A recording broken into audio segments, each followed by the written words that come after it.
Hello, everyone. I am Danai Kyriakopoulou. I'm Senior Policy Fellow at the Grantham Research Institute on Climate Change and the Environment at the London School of Economics and also at the Advisory Council of the ONFIF Sustainable Policy Institute. It's a very great pleasure to be hosting this fireside chat today with Jingdong Huang. Jingdong, a man that needs no introduction. He's the Vice President and Treasurer of the World Bank Group. He also looks after the World Bank pension program. He oversees the capital markets activity at the World Bank, an annual funding program of $60 to $70 billion. And also his wider team looks after the management of portfolios of $200 billion in the debt portfolio and $170 billion in the asset portfolio. So quite a big responsibility there, Jingdong, and also with a long career before that. He was treasurer at the IFC, the International Finance Corporations, and also held treasury positions in various development banks, including the Asian Development Bank, the UN Development Program, and also the African Development Bank. So a development man. Very warm welcome, Jingdong. And this session follows quite nicely from the previous one on emerging markets, and we will be talking about climate and development today. So let me start by putting this session in context, because we're having this discussion now almost a month away from COP26, and the science background is not looking very favorable. We had the UN IPCC report come out in the summer saying that on the current trajectory, we are not heading to meet the Paris goals, that temperature increases are looking to be much greater than we've committed to on the current path of action. And also, meeting these goals will be impossible if we don't take drastic action now. Now, the World Bank has been very alarmed at those findings and has also highlighted COP26 as a key moment for action. So tell us a little bit about what the World Bank's role will be at COP26. How do you see that? Well, good morning, good afternoon, everyone. Danai, it is absolutely a pleasure joining you, and really just ahead of the COP26 to have this conversation is really, really timely. Indeed, I think if you look back to the Paris event as a defining moment where commitment was made, I think COP26 is where we have to turn that commitment into concrete actions, and there is not a moment that can be lost. And we are doing this now, still very much in the middle of a global pandemic, which is making the situation much more challenging. You know, for many OECD countries where vaccine has been widely available, that's certainly not the situation in many developing countries. That is one additional challenge that is putting development and putting action on climate in jeopardy. And therefore, it really has to be a multifaceted effort to now fully integrate climate action into development. So on one hand, I think every nation has to make sure their contribution commitment to the Paris Agreement is adhered to, but also at the same time, the United Nations SDG goals and the World Bank's twin goals of eradicating poverty and boosting shared prosperity to address this inequality issue is equally prominent. So we really have to be all out on this. So when it comes to climate, let me just say that you know, the World Bank is now the largest multilateral funder of climate investment in developing countries. In the last 5 years, we ourselves committed about 83 billion to climate-related investment. In 2020 alone, we committed almost 1.5 billion to climate-related investment, the biggest in our history in a single year. And adaptation, which is a critical part of climate change action for the last 5 years, the World Bank Group, including IDA and IBRD, you know, specifically went up from 40% of climate finance in 2016 to 52% in 2020. Well, I mean, also very importantly, in the last 5 years, 120 million people in over 50 countries gained access to hydrometeorological data, an early warning system crucial to saving lives in disasters through our financing. But looking ahead, I think our ambition only goes up. In June this year, we launched our climate action plan that has 3 financing goals. First, that we commit to 35% of World Bank Group's financing will have climate co-benefit on average over the next 5 years. And 50% of World Bank, that is IBRD and NIDA, climate financing will support adaptation and resilience. And all new World Bank operations will be aligned with the Paris Agreement by July 1st, 2023. And we are bringing this new climate action plan to COP26, and we'll be working with a wide range of partners from our shareholders to foundations to drive the necessary work towards the Paris Agreement.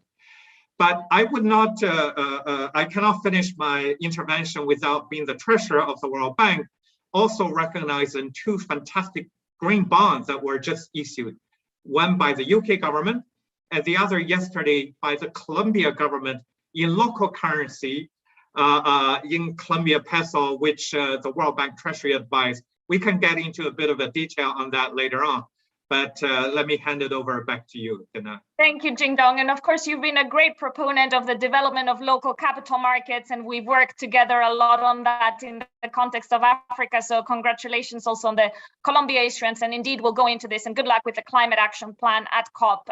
That's a very important endeavor. But you refer to your mandate and to the objectives of the World Bank, and sustainable development is at the heart of that. But some people see these 2 words as at odds with each other, at sustainability and climate action being part of that, being in some cases incompatible with economic development, that it's too expensive to act on climate, and that there are no feasible economic development models for countries that when they have to look after the environmental and climate factors as well. What do you say to that statement? What is your response to that? Are economic growth and sustainability a trade-off, or should we not be looking at them through this lens? Well, it's not an either-or decision. I think they actually very well aligned, meaning that addressing climate change will create new opportunities. But let me also say that many developing countries who did not contribute to the greenhouse gas emission in the past certainly felt or worried about, their commitment to climate change would not impede their national development plan and poverty reduction eradication plan. So how do we fully align the 2? First of all, look, the cost of not addressing climate change is already immense and will only get more expensive. For many vulnerable countries who themselves don't have the resources, for example, the Caribbean, right? A lot more hurricanes in East Asia, earthquake, typhoon, drought, so on and so forth. These are actually direct causes of climate change that bring, damage to the economic progress of these countries. But this is where we are working with many countries to make sure, as Paris Agreement called, for just transition. In the World Bank terms, we said, okay, now we are fighting a pandemic, but now it is high time for us to work with countries to make sure that post-pandemic, the recovery is done in a green, resilient, and inclusive way, or we call it GRID, Great Resilient Inclusive Development. Right now, in this great approach, we really have analyzed that how do we align development and climate change into a positive force for countries, so that they recognize that it's not a contradiction, but we are traveling in the same direction. Let me just give you a couple of examples. For example, reforestation and watershed restoration investment have very high employment multipliers. Okay, so if you work on reforestation, for every $1 million investment, it creates about 30 jobs. Okay, that's part of fighting climate change. Construction of clean energy infrastructure is also labor intensive, creating twice as many jobs per dollar as fossil fuel investment, okay, which is certainly good for the environment for creating jobs and economic progress.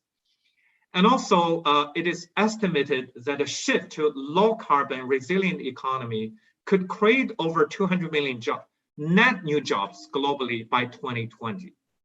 And also, in at least lower middle income country, at least developed countries, the climate action could unlock about 4.2 trillion in social economic benefit over the lifetime of this investment.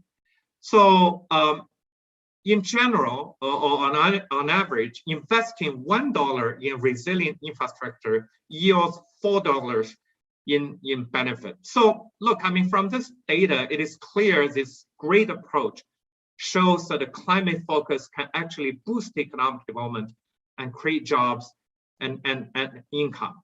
And the investment needs are enormous. And this is a call out to institutional investors. There are opportunities. So our analysis shows that for either country, which is the 60 plus poorest country in the world, their external financing needs is up to 100 billion per year due to climate change. For our middle income country borrowers, the increase could be up to 600 billion annually. So I think this is really good investment opportunities there. So green and sustainable capital can help channel capital market funding domestically and internationally as demand for these assets grow exponentially.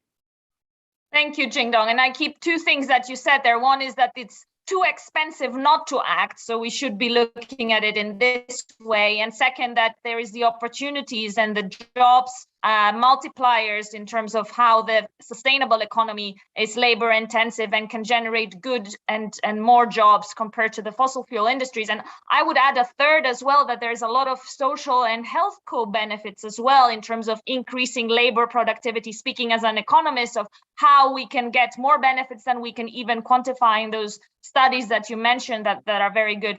I'd like to move now to your core area, which is the treasury operations. And we've now had quite a long period since the European Investment Bank issued a green bond back in 2007. We had now the UK government and Colombia, as you said, also issue green bonds. And it's a market that's growing, but we're also seeing growth in the wider sustainability bonds area, and there are transition bonds and blue bonds, and that the universe is expanding. So where do you see the greatest potential in terms of the issuance side?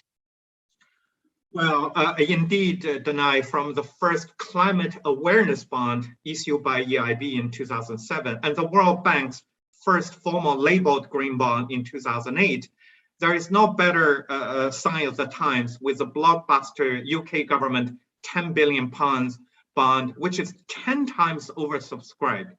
I was so thrilled. I sent an email to my friend Robert Thiesman, the head of the debt management office, congratulating him on such a wonderful outcome. So indeed, the market has really evolved from a very, very niche feel-good investment to being mainstreamed. And but this is still, I would say, a drop in the bucket, right? From several hundred million as we started to about a $2 trillion green bond market. That is represents a single digit of the investable assets in the fixed income market. So a couple of messages I wanted to send is that number one, there is enough liquidity or source of financing that would address the climate financing needs. And then, of course, the challenge is how do we channel it, right? Green bond is one way of channeling it, and we certainly have done our part. On one hand, ourselves being an issuer of green bond and setting the standard along the way. Just to say that we have now, over the past 11, 12 years, issued 185 green bonds for about 16 billion. And then in the process, we have been advising many developing country government in issuing their own green bond, with the latest as Colombia and recently Egyptian government issued a 5-year 750 million green bond, which was also 5 times oversubscribed. So I think this is the effort we are making. But we are very conscious that we need to address not only the green, but sustainability in general. Therefore, we have been mainstreaming a niche into everything we do. And therefore, we have now focused on using the sustainability of Sustainable Development Bond as the theme to raise awareness, to raise funding for everything we do. So towards COP26, and not to be outdone by my friend from UK Treasury, we have launched our own $10 billion Sustainable Development Bond, so that between now and COP26, we will issue 10 billion to address climate change as our effort to raise awareness, to deepen the market, to crowd in more investors interested in this space. But as you said, I just wanted to mention the Colombia Green Bond. It's one thing to raise money in the international bond market. It is equally important for sovereigns to efficiently recycle their domestic savings and channel those into green finance. And so the Colombia inaugural sovereign green bond had its auction actually yesterday, September 29th. And so first of all, it actually earned a green premium of 7 basis points versus the regular bond, which is fantastic. So the original plan was to issue 500 billion Colombian peso, but they had a 4.6 times books, so they were able to upsize to 750 billion. So what Colombia is doing is what Germany is doing. That is, they are bifurcating. They have a regular bond program, they have a sovereign green bond program. Colombia is doing the same. So this is the first local currency sovereign green bond in Latin America region. And we at World Bank Treasury are very proud that we work with the government, held their hands, help them to do. And certainly I hope this is one of many to come, so that it's not only attracting international investment, but how governments could raise their green bond standard and recycle domestic savings to address climate change. And that, as a treasurer and as a believer in capital market development, that's really, really, really important for us. Thank you, Jingdong, and for highlighting the local currency angle as well. That's very important, and also to share with the audience, if they haven't seen already, the news that both of the UK and Colombia bonds issuances were so successful. That's very important. You mentioned also that it's not just about climate, it's not just about green, and you're trying in all of those efforts to embed sustainability in a more holistic angle. And I want to talk now a little bit about that, about the development and the other side of green, because you talked before about the importance of the just transition and how that is very important to the World Bank as well. And it is indeed the case that for the climate transition to succeed, we will need to see a lot of reshaping of the sectors of the economy, and it needs to be widely accepted, and the benefits need to be shared across all. Now, the balance so far has not been very even. When we look at the ODA, for example, over 2020 rose only by the equivalent of rose or only barely in 2020, and represents only the equivalent of 1% of the amount countries mobilized over the past year for fighting the COVID-19 pandemic. So it's a very small increase that we've seen in ODA. And at the same time, the OECD estimated that between 2016 and 2018, only about a fifth of climate finance went towards adaptation, with around 2/3 going to mitigation and the rest being mixed. And this is something that is very important for developing economies, because even in the best case scenario of achieving the Paris Agreement goals,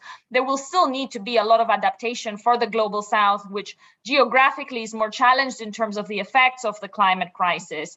So how can we improve that balance, and how do you see the adaptation and resilience finance scaling up?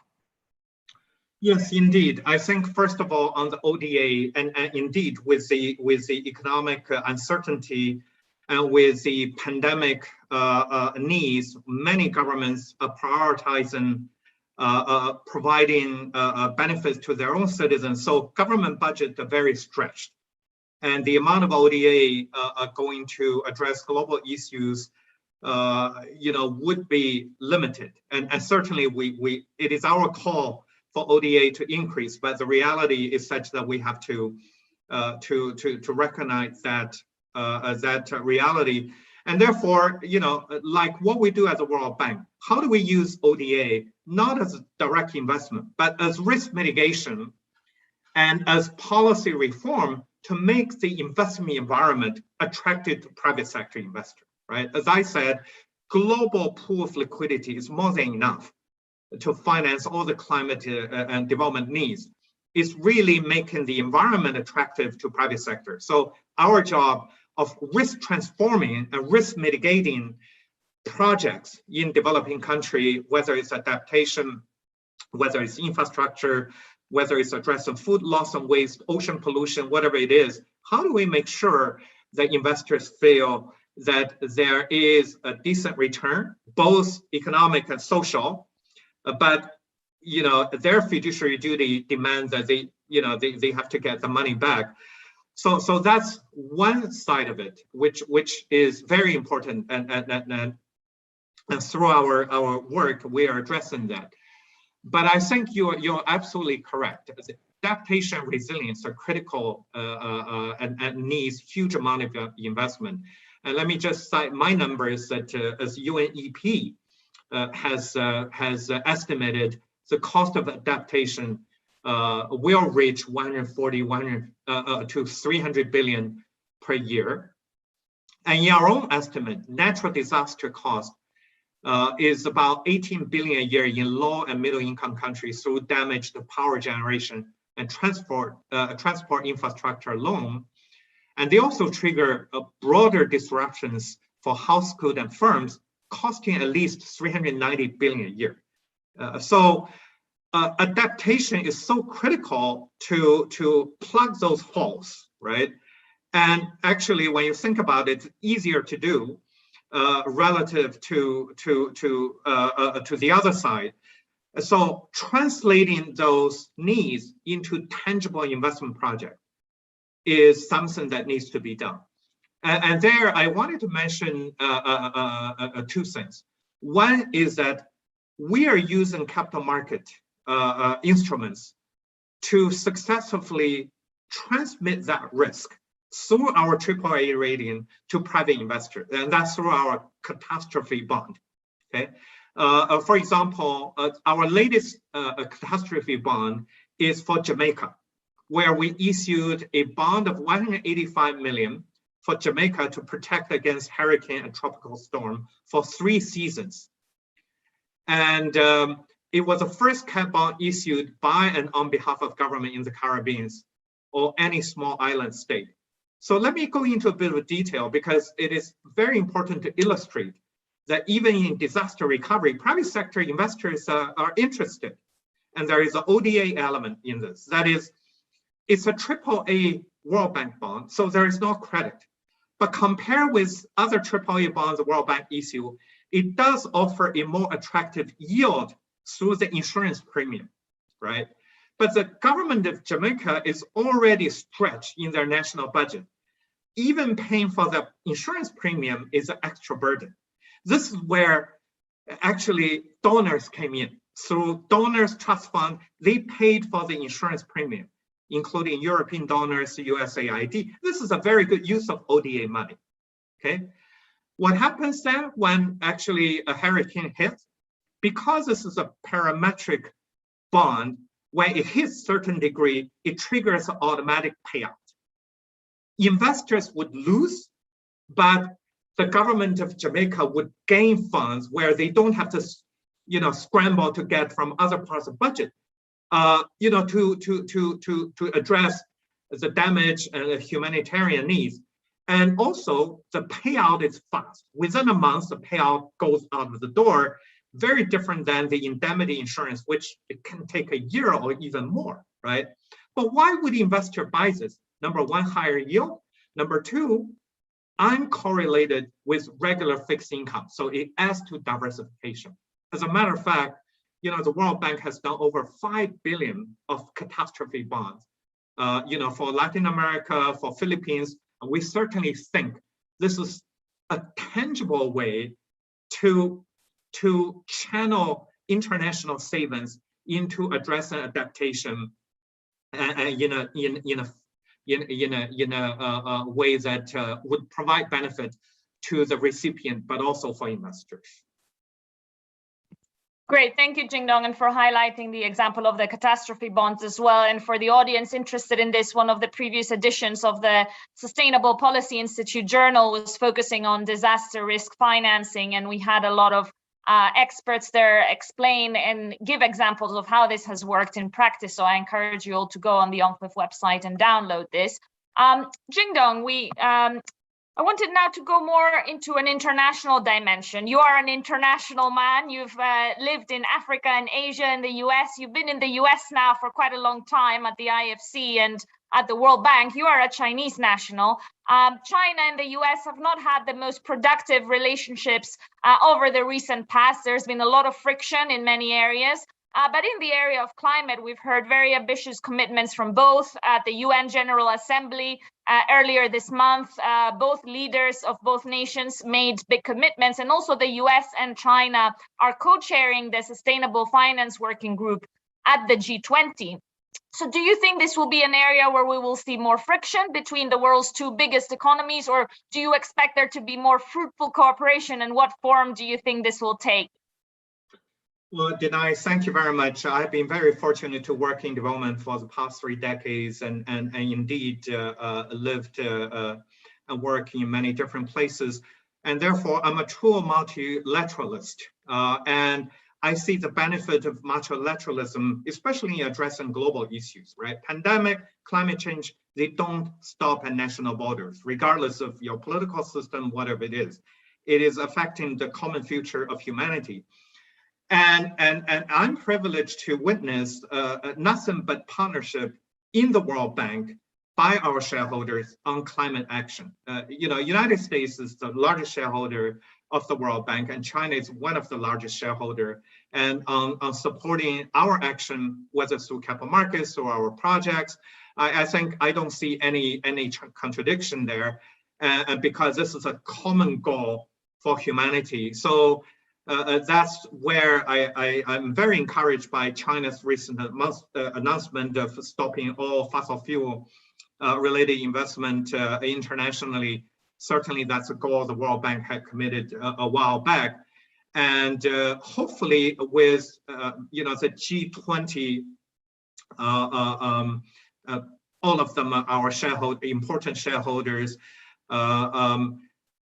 representing a true multilateral commitment through the United States and through the Bretton Woods Institution, through G20, that will really put climate action into a much higher gear, right? Because as you and I and many people have realized that right now we are all making the right commitment, and it's really time to turn that commitment into action. So there we need every country to be aligned to come together. So through multilateralism, through commitment from our shareholders, I'm very optimistic we'll get there. Thank you, Jingdong. What a great note to end on. Thank you very much.